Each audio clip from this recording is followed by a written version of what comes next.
ओम जगदाधार ओम जगदाधार सर्वधिष्ठान धात्रे नमः सर्वधिष्ठान धात्रे नमः ओम जगदाधार ओम जगदाधार सर्वधिष्ठान धात्रे नमः सर्वधिष्ठान धात्रे नमः ओम जगदाधार ओम जगदाधार सर्वधिष्ठान धात्रे नमः सर्वधिष्ठान धात्रे नमः सच्चिदानंद भगवान की जय सत्य सनातन धर्म की जय सतगुरुदेव भगवान की जय।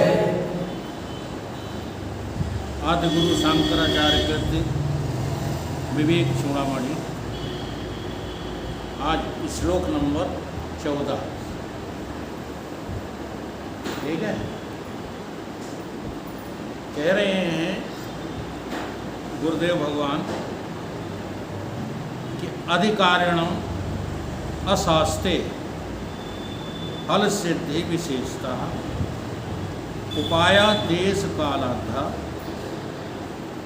संत यस्मिन् सही कारण। विशेषता है अधिकारी को ही फल सिद्धि होती है। फल सिद्धि किसको होती है? अधिकारी को। देश काल आदि उपाय भी उसमें सहायक अवश्य होते हैं, लेकिन देश काल वस्तु आदि से फल की उपलब्धि नहीं होती। इसको पहले व्यवहारिकता में समझ लीजिए। जैसे आपको डॉक्टर बनना है तो प्री मेडिकल टेस्ट पास करना पड़ेगा कि? और जो नहीं कर पाते हैं उनको वो मेडिकल कॉलेज में एडमिशन नहीं मिलता, फल की सिद्धि नहीं होती। ये इससे क्या पता लगता है टेस्ट से कि तुम उस कोर्स को पढ़ने के अधिकारी हो। अगर फेल हो जाते हो तो पढ़ने के अधिकारी नहीं। ऐसे ही जज होने के लिए वकील होना ही अधिकारित्व रखता है। अगर वकील नहीं हो तो आप कितने भी इंटेलिजेंट बने रहना, आप आईएएस का इम्तहान पास कर लेना, आपको जज नहीं बनाया जाएगा। समझ में बात आ रही है? अधिकारी तो किसी भी फल सिद्धि के लिए आपके पास अधिकार होना बहुत जरूरी है, न कि देश काल वस्तु। ये देश काल वस्तु तो आपको उपलब्ध है। आप किसी न किसी देश में तो हो ही, किसी न किसी काल में तो हो ही, कोई ना कोई वस्तुएं तुम्हारे पास तो हैं ही। तो क्या इन देश काल वस्तुओं से तुमको अधिकार प्राप्त हो गया कि तुमको भगवान मिल जाएंगे? इन लोग तो यही समझे, जाके गंगा किनारे बैठ गए, जाके घने जंगल में बैठ गए, गुफाओं में घुस गए देश के लिए, काल के लिए। नहीं, अभी तो हम जवान हैं, अभी हम क्या हैं? युवा हैं, अभी तो हम भोगेंगे। हैं? मतलब भोग जवानी के लिए होती है। शास्त्र ने जब बातें तुम्हारे मतलब की कहीं तो तुमको बड़ा पसंद आ गई, तुमने छाती से लगा। लड़कपन खेल के लिए होता है, जवानी भोग के लिए होती है, और बुढ़ापा रोग के लिए होता है। अब भगवान को कब चाहोगे बता दो? तो ये तुम्हारी मान्यता है कि शास्त्रों ने तुम्हें मजबूर किया है। तो मजबूरी बहुत लिए बैठे रहते हैं कि हम तो मजबूर हैं। शास्त्रों में लिखा है, क्या लिखा है? ये लिखा है कि तुम अपने को कुकर्मी बनाओ, ये लिखा है। लड़कपन केवल खेलने के लिए होता है तो ध्रुव ने कैसे जो है भगवत प्राप्ति कर ली, प्रहलाद ने कैसे कर ली? जवानी केवल भोगों के लिए होती है तो राजा जनक कैसे विधेय हो गए, राम जी कैसे जो है ब्रह्म हो गए? बोलो। और वृद्धता अगर रोगों के लिए होती है तो वृद्ध जो है संतों ने कैसे सारी दुनिया में ब्रह्म ज्ञान का प्रचार कर दिया। सब तुम्हारी कपोल कल्पित बातें। शास्त्रों ने कुछ और कहा है। शास्त्र ने ये कहा है कि प्रथमानार्जते विद्या,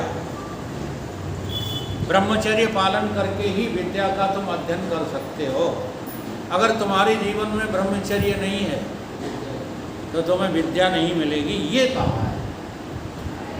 ये थोड़ी कहा है कि तुम नौकरी के लाए मारी मारी फिरौता के लाए विद्या अर्जित करो। मनोमुखी हो गए हो तो तुम्हारे जो मन में आता है उन्हीं बातों को स्वीकार कर ले। तो कहते शास्त्र में लिखा है, शास्त्र में लिखी हुई बात तुम्हारी समझ में आती है। जब तक गुरुओं से नहीं पढ़ोगे कैसे समझ में आएगा। प्रथमानार्जते विद्या युगेन अर्जते धनम। अब इस बात को सुनकर तो जगदीश जैसे वहाँ खुश हो जाएंगे, भारत जैसे लोग खुश हो जाएंगे। द्वितीय अर्जते धनम। कहते हैं जवानी तो धन अर्जन के लिए होती है, ये नहीं कहा गया। ये कहा गया है कि जो उत्तम धन है, आत्म धन, वो जवानी में ही प्राप्त किया जा सकता है। इस अर्थ में बात लिखी गई है। सोचा ना जवानी में तुमने, तुम कौन हो कितने पानी, पाई है कीमती जिंदगानी, उस पर भी जवानी का आलम। सोचा ना जवानी में तुमने, तुम कौन हो कितने पानी। ये जवानी काहे के लिए, भोगों के लिए मिली है। अरे भाई, जवानी में ही वेद शास्त्र उपनिषदों को आप कंठस्थ कर सकते हो, फिर उनको चिंतन कर सकते हो, उसमें लग सकते हो, इसलिए जवानी मिली। बुढ़ापा देख कर रोए, काहे रोए बुढ़ापा देख कर। अगर जवानी में तुम्हें परमात्मा मिल जाते, लड़कपन में ही मिल जाते, तो बुढ़ापे में रोते। फिर तो पता चल जाता कि बचपन, लड़कपन, जवानी, बुढ़ापा मेरा है ही नहीं, ये मेरे को छू नहीं सकते, ये पता लग जाता। फिर क्यों रोते। इसलिए शास्त्र की बात को अपने पक्ष में मत लिया करो। शास्त्र निष्पक्ष बोलते हैं। तो ये देश काल वस्तु आदि से हाँ ये सहायक हो सकते हैं। जैसे आपका भजन में मन नहीं लग रहा है तो एकांत में जाके बैठ जाओ, ठीक है। लोगों को इकट्ठा कर लो सत्संग के लिए, ये सहयोगी तो हैं लेकिन मुख्य नहीं। मुख्य तो तुम्हारा अधिकार, तुमको अधिकार है या नहीं। परमात्मा पाने का अधिकार प्राप्त करो सर्वप्रथम। कैसे होगा है? विचार सागर रटा हुआ होगा लोग। देखो हम बहुत सरल तरीका करके बताते हैं। जब तक तुम स्थूल से आस्था खत्म नहीं करोगे, स्थूल देह से, स्थूल संसार से अपनी आस्था को तोड़ोगे नहीं, तब तक तुम अधिकारी नहीं हो, ठीक है। अपने मन को सिवाय परमात्मा के और कहीं नहीं लगाओगे। अगर लगाओगे तो तुम अधिकारी नहीं। ये है परमात्मा को पाने का अधिकार। तो मुख्य चीज़ क्या है? आदिगुरु शंकराचार्य कह रहे हैं कि सबसे पहले तुम अपने को देखो, तुम परमात्मा को पाने के अधिकारी बन गए कि अभी नहीं बन पाए, ये कह रहे हैं। अगर नहीं बन पाए हो तो मेहनत करो, परिश्रम करो, परमात्मा पाने का अधिकार प्राप्त करो, क्योंकि बिना अधिकार की कोई वस्तु हमें उपलब्ध नहीं। स्वामी जी ने इसको बड़े अच्छे ढंग से समझाया। फल सिद्धि तो अधिकारी की ही आशा रखती है। फल सिद्धि ये चाहती है कि हम अधिकारी के पास जाएं। अनधिकारित्व को वो पसंद नहीं करते किसी भी फल की सिद्धि। तो बाहर के फलों की यहाँ बात नहीं हो रही है। मानव जीवन का फल क्या है? परमात्मा की प्राप्ति। हाँ, शाबाश। तो तुम आगे आगे बोलो। मानव जीवन का फल क्या है? परमात्मा की उपलब्धि।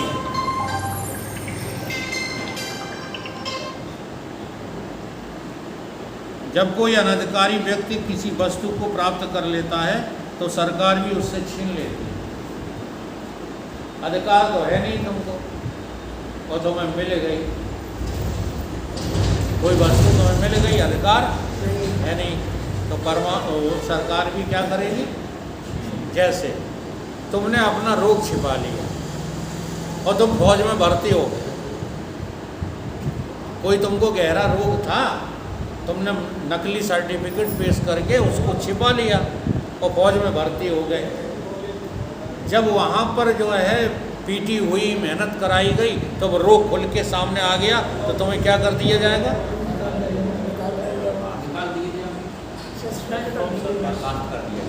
हाँ जी। एक लड़का, अभी एक दृष्टांत सामने है, उदाहरण शुक्लपुरा के आनंद है।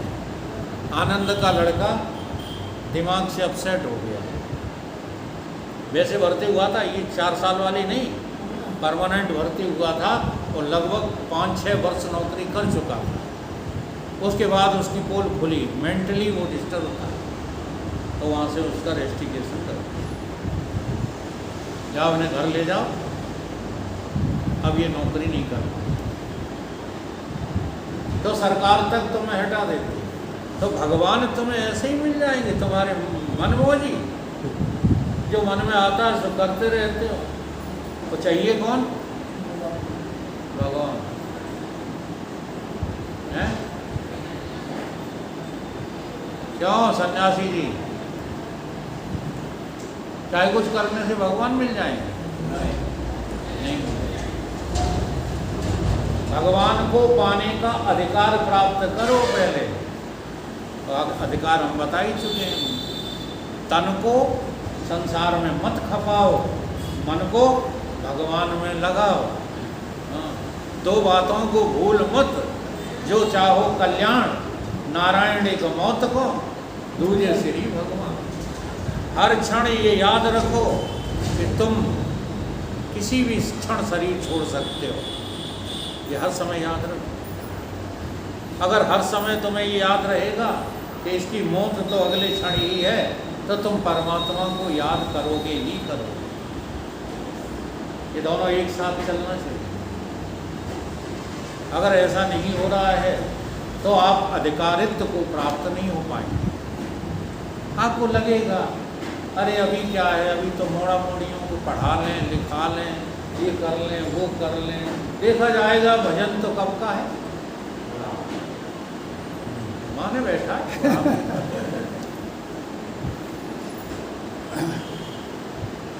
कानून उसे छीन लेगा। जैसे धरती में गड़ा हुआ धन किसी ने खोदते खोदते पाया, तो आजकल कानून उसको पाने वाले को नहीं देता, वह तो सरकार का हो जाता है। कहीं भी गड़ा हुआ धन मिल जाए और तुमको पता लग जाए गवर्नमेंट को, तो वो जब्त कर दे। पहले ऐसा नहीं था। मनु जी महाराज ने भी एक सूत्र दिया है, सप्त वित्तागमः धर्म्यः, यानी जो हकदार है धर्म के द्वारा, जो हकदार हो गया है यानी अधिकारी हो गया है, उसी को परमात्मा मिलता है। और ये क्रम है। अगर आप धर्म से जीवन जिएंगे तो मानव बन जाएंगे, और धर्म से जीवन नहीं जी रहे हो तो आपका जो है चौखटा मानव का जरूर है, आप मानव हैं ही नहीं। जब मानव बन जाओगे, धर्म पक जाएगा, तो आपको संसार से वैराग हो जाएगा। ये पक्की बात है। जैसे ही आप मनुष्यता में आए कि आपको लगने लगेगा कि ये संसार तो सिवाय दुखालय के और कुछ है ही नहीं, फिर क्या होगा? धर्म से विरति, आपको अरुचि हो जाएगी। देखो, संसार से अरुचि नहीं हो रही तो समझ लो अभी कहीं धर्म में कमी है। अभी धर्मों का त्याग न करो। धर्म तब त्यागा जाता है जब वैराग हो जाता है। नहीं तो वो श्लोक सबको याद है, सबने याद कर, सर्वधर्म परित्यज्य मामेकम शरणम व्रज। ये द्वैतवादियों ने हमारे शास्त्रों को बिल्कुल खराब कर दिया। कहते भगवान की शरण में चले जाओ, सब कुछ छोड़ दो। कहाँ है भगवान? उसी में कहा है भगवान ने माम एकम शरणम व्रज। कौन की शरण में जाना? अरे भाई, संसार की शरण को त्यागने के लिए कहा है। हम लोग संसार की शरण में रहते हैं कि नहीं रहते? जैसे तुम पढ़ रहे हो तो क्यों पढ़ रहे हो? नौकरी के लिए। ये नौकरी के लिए पढ़ना क्या है? संसार की शरण है कि भगवान की शरण? से देख लो। तो जब तक तुम संसार की शरण का त्याग नहीं करोगे तब तक भगवान की शरण तुम्हें मिल नहीं सकती। जबरदस्ती तुम धर्म का भले त्याग करो।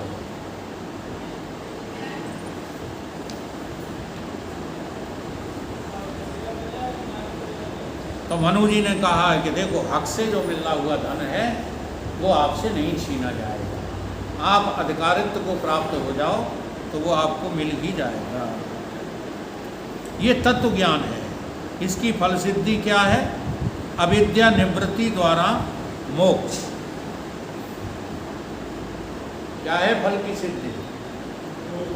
अविद्या की निवृत्ति के द्वारा मुक्ति प्राप्त करना। काय की निवृत्ति? हाँ, ये भैया क्या चीज है? जगदीश बताएंगे, अभी हाल बताएंगे। अविद्या कहाँ से आई है?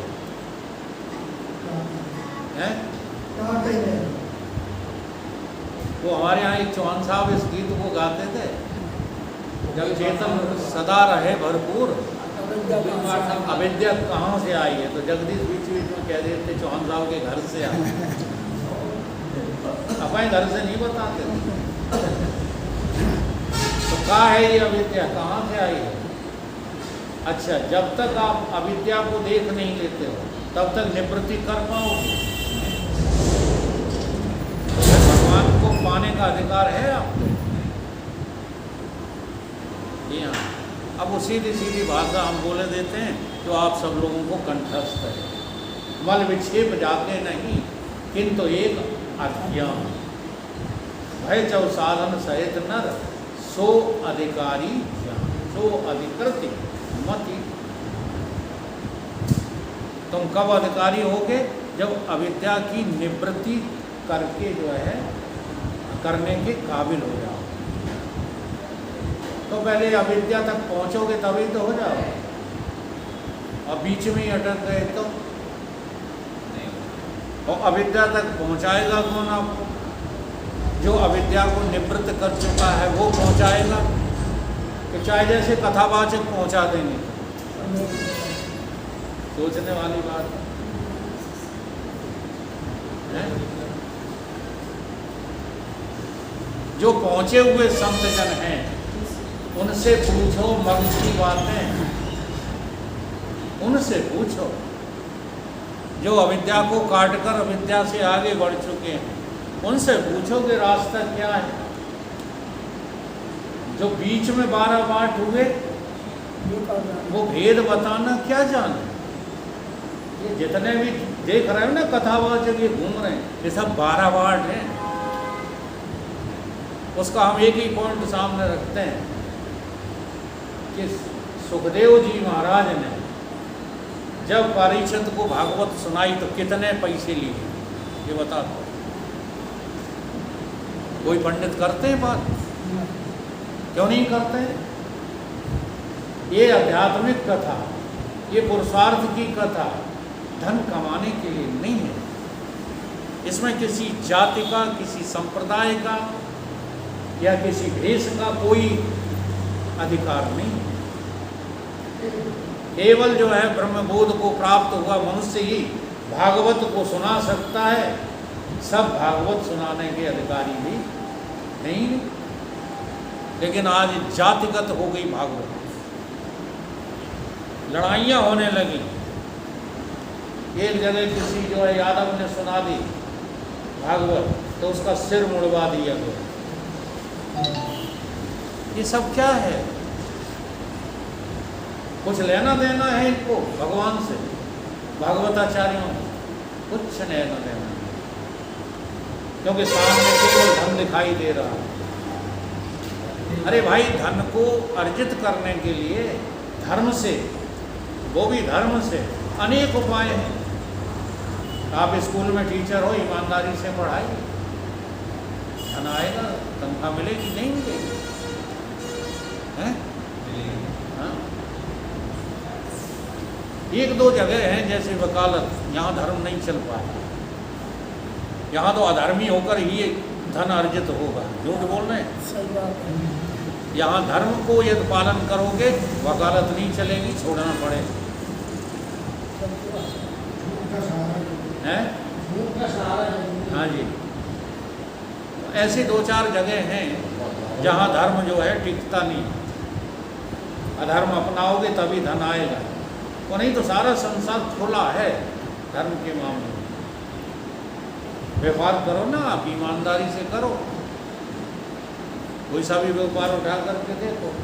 जैसे ये मोबाइल तुम खरीद के लाए हो 10,000 का दुकान पे बेचने के लिए, ठीक है?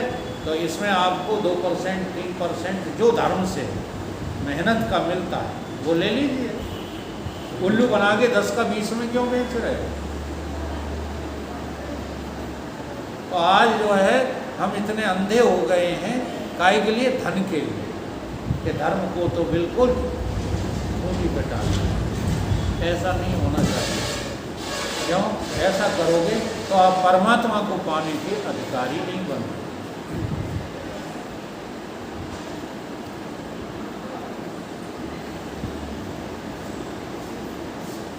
अविद्या निवृत्ति द्वारा मोक्ष, यह मूल बात है।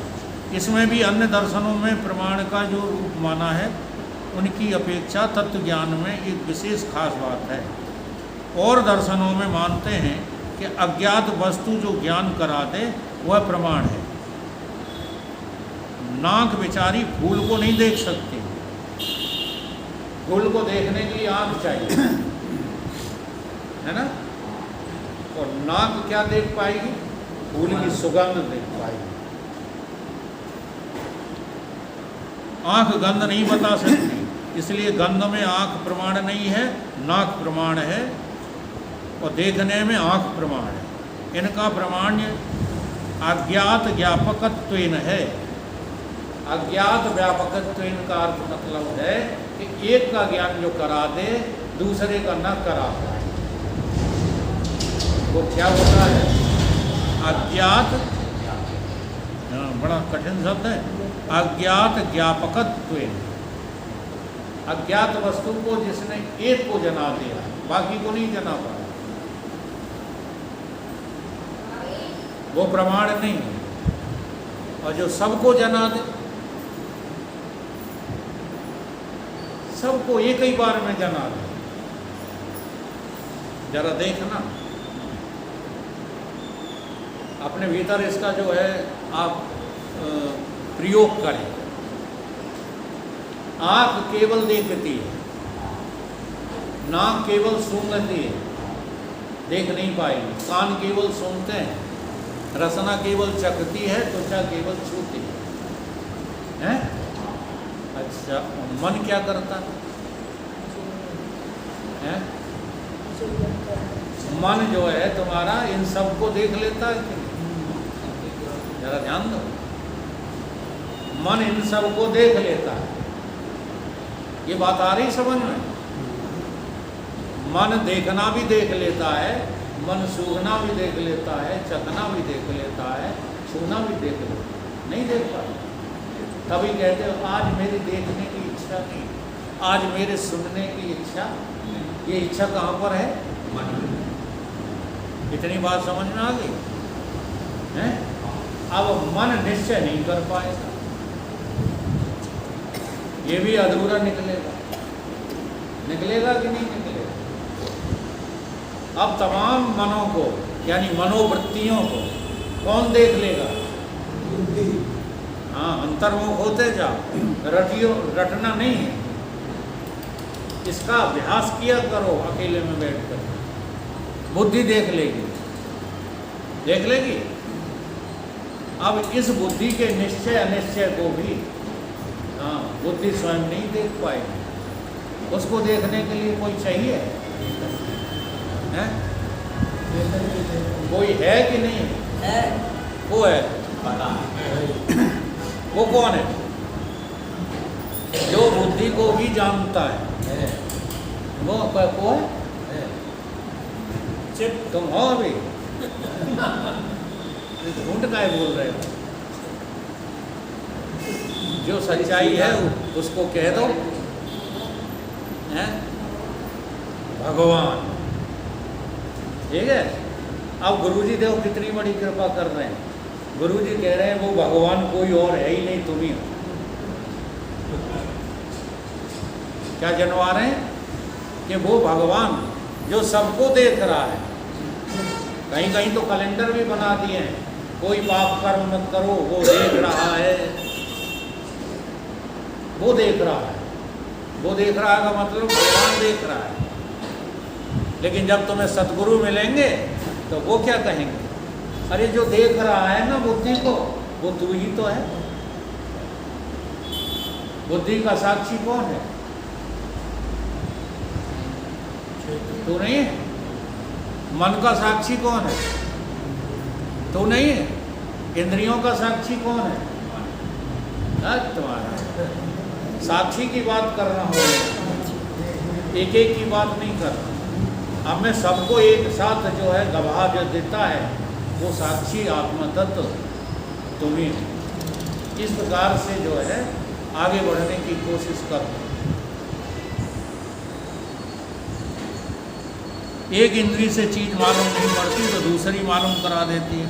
मालूम कराना प्रमाण का लक्षण नहीं है। ये यहाँ बात समझाई जा रही है कि तुम इंद्रियों को प्रमाण मानोगे तो जगत में फंसे रहोगे, मन को प्रमाण मानोगे तो जगत में फंसे रहोगे, बुद्धि को प्रमाण मानोगे तो जगत में फंसे रहोगे। इसलिए ये सब प्रमाण नहीं है, ये सब के सब क्या हैं? सब जड़ बस में हैं। इनको प्रमाण मत मानो। यद्यप तुम्हें लगता है कि ये प्रमाण है, लेकिन ये एक एक के प्रमाण हैं। अब सबका प्रमाण कौन है?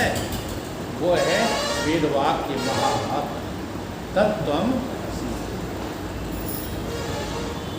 फल सिद्धि माने अविद्या की निवृत्ति, उपलक्षित। अविद्या की निवृत्ति से उपलक्षित जो ब्रह्म स्वरूप आत्मा है, यही साक्षात मुक्ति है। जैसे ही अविद्या निवृत्त होगी, जैसे ही आपकी अविद्या कटेगी, तो उस अविद्या के पीछे कौन खड़ा मिलेगा? जो खड़ा मिलेगा उसी का नाम क्या है? मोक्ष है, उसी का नाम मुक्ति है। और जब तक अविद्या खड़ी है तब तक वो छिपा हुआ है, वो किसी को नहीं मिला आज तक। और अविद्या के रहते रहते वो कभी किसी को मिलता भी नहीं है। ये जो बाहर से तुम जो है दर्शन कर लेते हो, ये तो अल्प दर्शन है, भाव दर्शन है, वो परमात्मा के दर्शन नहीं हुआ था। लोग लाठी चलाते हैं। दंदरहुआ में तो एक बार कोई मर गया था दर्शन के चक्कर में। ये दर्शन वर्शन नहीं है। ये बात समझ में आ जाए तो काहे मारे मारे फिरो।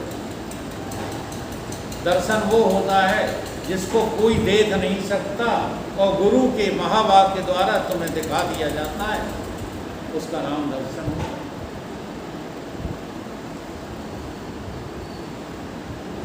साक्षात मुक्ति यही है। मुक्ति कोई प्राप्त थोड़ी होती है। जो तुम्हें प्राप्त है वो सामने से हट जाए, जो शेष बचेगा उसका नाम मुक्ति है। मुक्ति तो साक्षात स्वरूप ही है। आत्मा का एक विशेष नाम रख दिया मुक्ति। जहाँ जहाँ अविद्या की निवृत्ति हो गई वहाँ वहाँ इसी आत्मा को क्या कहने लगे? मुक्ति। और ना होती तो मुक्ति नहीं थी। यद्यपि आत्मा नित्य मुक्त स्वरूप है तथा आत्मा का नाम वहाँ मुक्ति है। आपका नाम मुक्ति नहीं होता यह इसकी पद्धति है। इसके लिए चाहिए अधिकारी। मुक्ति को प्राप्त करने के लिए कौन चाहिए? अधिकारी। तो पहले अधिकारी बनो। कहते हैं अगर तुम सुख चाहते हो तो पहले कलेक्टर बनो, कहते हैं कि नहीं? तो ऐसे ही भगवान यदि आपको चाहिए, इसी जन्म में यदि आप भगवान से मिलना चाहते हैं तो पहले अधिकारी तो बनो। अधिकृत होना चाहिए। तुम कानूनी ढंग से तत्व ज्ञान प्राप्त करना चाहते हो या कहीं रास्ते में पड़ा हुआ चोरी से लेना चाहते हो, लूटना चाहते हो तो नहीं मिलेगा। तत्व ज्ञान प्राप्त करने के जो उपाय क्या है, अब यहाँ जो है उपाय बताए गए। इस श्लोक में क्या कहा गया? उपाया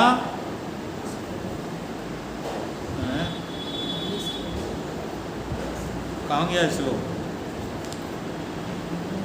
उपाया देश कालद्धा संत अस्मनि सहकारणा। ये जितने भी उपाय हैं ये सहकारी हो सकते हैं, तुम्हारे सहयोगी तो हो सकते हैं, लेकिन इनसे परमात्मा मिलता नहीं। सहयोगी तो हो सकते। उपाय की यहाँ व्याख्या की गई है। आय माने आना है ना। आय का तो मतलब क्या? अर्जित होना, आय होना, आमदनी होना, जो अपने पास आ जाए। उस आमदनी को जो साधन या स्रोत होवे उसका नाम उपाय है। अब वो आमदनी का जो साधन है ना, जैसे किसी से पूछें तुम्हारी आमदनी का उपाय क्या है? हैं? अभी पढ़ाते हो नहीं और आमदनी का उपाय बताने लगे। पढ़ा रहे? आमदनी का उपाय, कोई वकालत कहेगा, कोई टीचिंग कहेगा, कोई व्यवसाय कहेगा, ये तो कहेगा। तो वो क्या है? साधन। जी हाँ, साधन उपाय होता है। आय है आमदनी, तो उपाय है साधन, व्यापार, नौकरी आदि, इसलिए उसका नाम उपाय है। यह है उपाय शब्द का अर्थ। जब बच्चों को सिखाया जाता है तो कहा जाता है गोली का उपयोग किया जाता है, परंतु बच्चा सीख जाए तब गोली के द्वारा वो गिनती नहीं करेगा, फिर तो मुखाग्र करने लगेगा। पहले उपाय किया।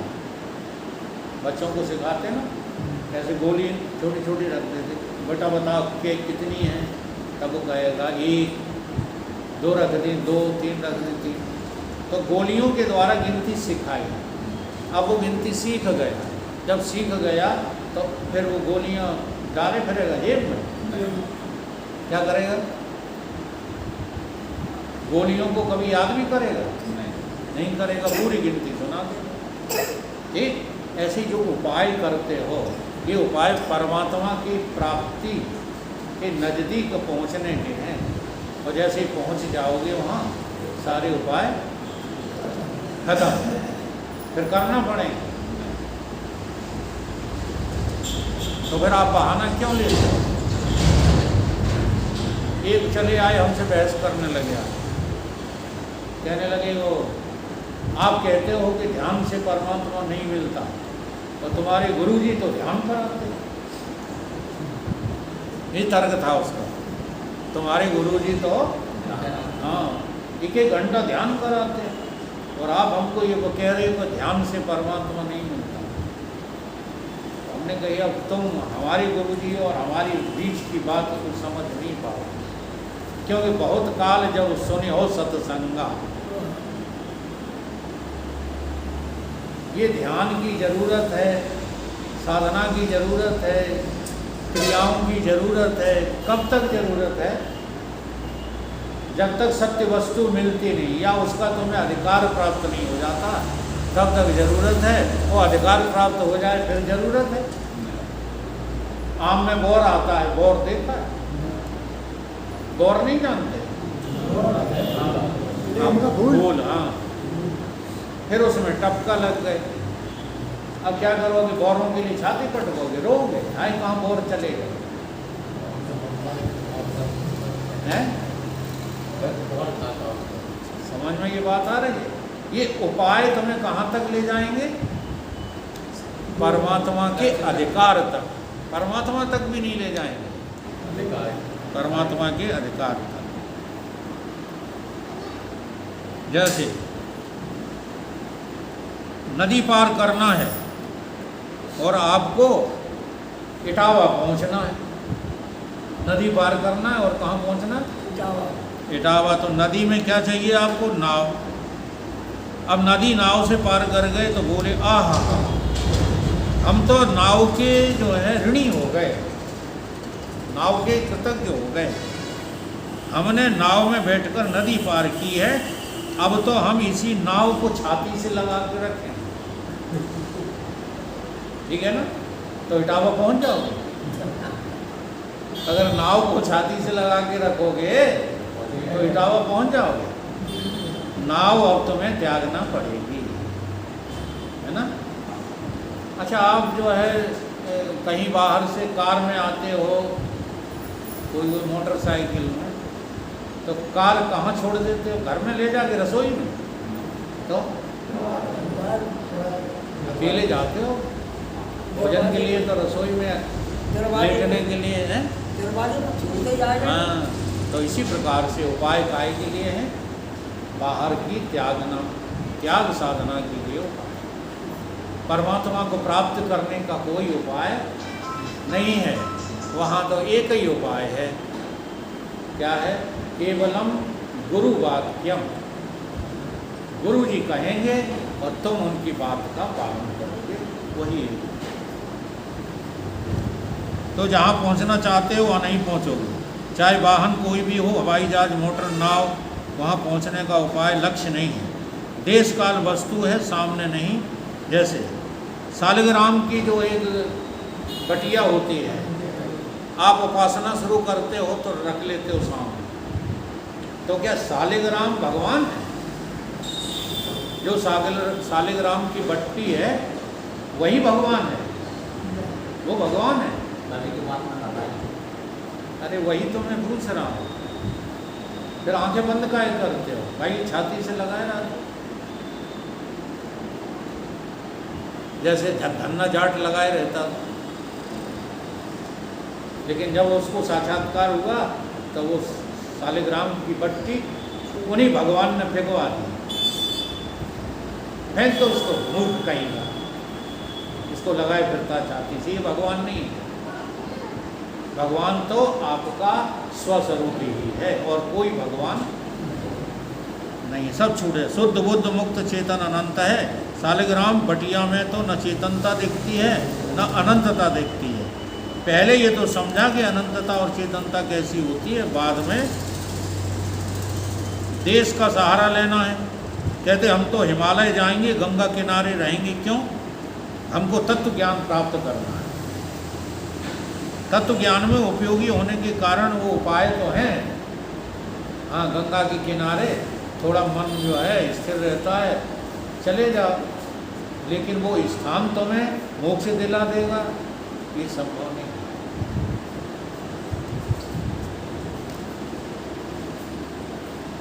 काल में समाधि है, देखो काल उपाय है तो समाधि तक पहुंच जाओ।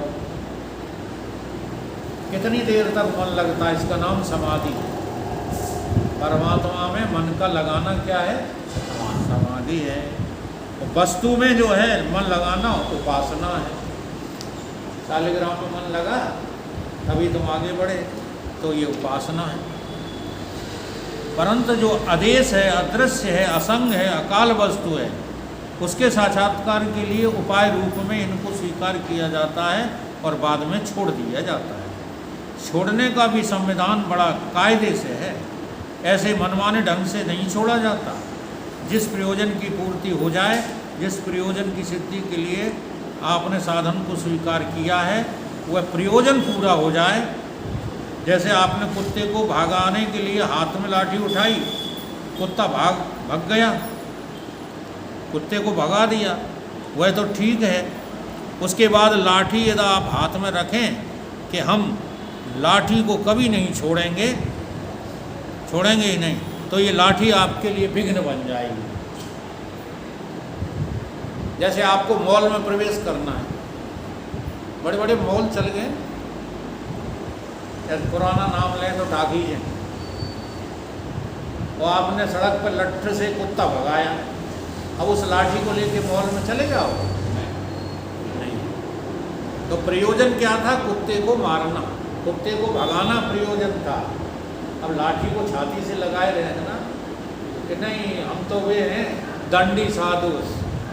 ये जितने भी संप्रदाय बने हैं अविश्वास से बने। दंडी साधु अपनी लाठी छाती से लगाए, युग पुरुष जी के सामने एक आगे दंडी साधु, अब बैठे नहीं।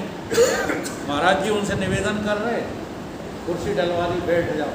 तब महाराज जी को ख्याल आया, अरे बोले ऐसा करो एक कुर्सी और लाओ दूसरी। क्यों? ये पहले अपनी लाठी को बिठा लेंगे तब बैठे। तो लाठी बांधे रहना छाती से भगवान मिला देगा? यहाँ वेदांत जैसा जो है निष्पक्ष बात करने वाला और कोई भी संसार में है ही। ठीक है, एक समय था तुम साधु बने थे, नियम था दंड का, अब ठीक है ज्ञान हो गया, फेंको दंड फंड, क्या रखना है दंड फंड।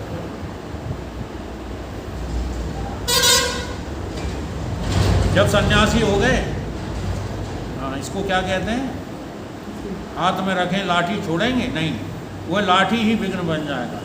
प्रतिषेध से साधन का परित्याग होता है। ये प्रतिषेध कैसा होता है? जब तक यज्ञोपवीत धारी हो तो गृहस्थ हो। अब तो ये सब नियम खत्म ही हो गए। गृहस्थ तो बने फिर तो यज्ञोपवीत पहनते नहीं पाएंगे गृहस्थ। तुम सन्यासी पहले ही हो गए, चोटी है नहीं, सन्यासी हो कि नहीं? अगर हिंदू हो तो बिना चोटी के सन्यासी हो, वो हिंदू नहीं हो तो बिना चोटी के मुसलमान हो। बोलो क्या हो तुम?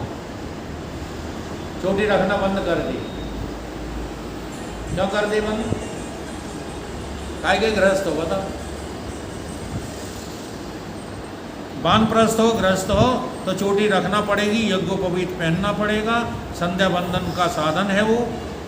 जब सन्यासी हो गए तो न चोटी रही, न जनेऊ रहा, संध्या बंदन रहा, न उपासना रही, सबका प्रतिषेध हो गया। फिर कोई जरूरत नहीं। अब कहीं गलत प्रभाव न पड़ जाए सन्यासी में हो जाए। भीतर से सन्यासी का बात कही गई। अगर भीतर संन्यास्त हो चुके हो तो बाहर की किसी चीज की जरूरत खत्म। इसलिए हमारे गुरुदेव कहते थे, परम पूजनीय स्वामी रामानंद जी महाराज कहते थे, लल्ला जी बताओ कि हम बिजू का बने जिंदगी भर काय घूमत रहे। हम और विदुर जी से पूछते थे कि हम बिजू का बने काय घूमत रहे, तो हमने कहा महाराज आप श्रेष्ठ हो गया, हम कैसे बताएं काय घूमत रहे। वाकई बिजू का बना है और कुछ नहीं। लाल हो जाओ, पीले हो जाओ, हरे हो जाओ, मूड मुड़ाए ले, तिलक लगाए ले, जटा बढ़ाए ले। सच्ची बात यह है कि भीतर से तुम देखो, गृहस्थ हो कि वानप्रस्थ हो कि ब्रह्मचारी हो कि सन्यासी हो, भीतर तुम्हारे ये चारों आश्रम और वर्ण विद्यमान। प्रतिषेध होने से छूट गया। जिस प्रयोजन के लिए उस साधन को स्वीकार किया था वो प्रयोजन पूरा हो गया, साधन छूट गया। कदाचित अधिभूत ज्ञान से उस साधन के मिथ्या तत्व का ज्ञान हो गया हो तो प्रयोजन की पूर्ति से, प्रतिषेध से, बाद से साधन के त्याग का अधिकार प्राप्त तो हो जाता है। इसको कहते हैं अधिकार। अब यह है कि यदि कायदे से वेदांत की शिक्षा प्राप्त नहीं करोगे और चाहे जो जैसे किमाकार मन लो, मनोमुखी होकर के जो हमारी मर्जी है वो हम करेंगे तो भगवत प्राप्ति नहीं। उसके लिए आपको शास्त्रों की, वेदांत की आज्ञा का पालन करना। तो देश काल वस्तु सहकारी हैं, अर्थात तत्व ज्ञान में उपयोगी तो हैं, लेकिन ये संन्यास जो बाहर का है ये भगवत प्राप्ति में सहायक तो है, लेकिन भीतर से अगर तुम संन्यस्त नहीं हो तो भगवत प्राप्ति नहीं होगी। ठीक? तो उपायों को आप अधिकार न समझें, उपाय अधिकार पाने के लिए होते हैं, उन्हें करते रहिए। बोलिए सतगुरुदेव।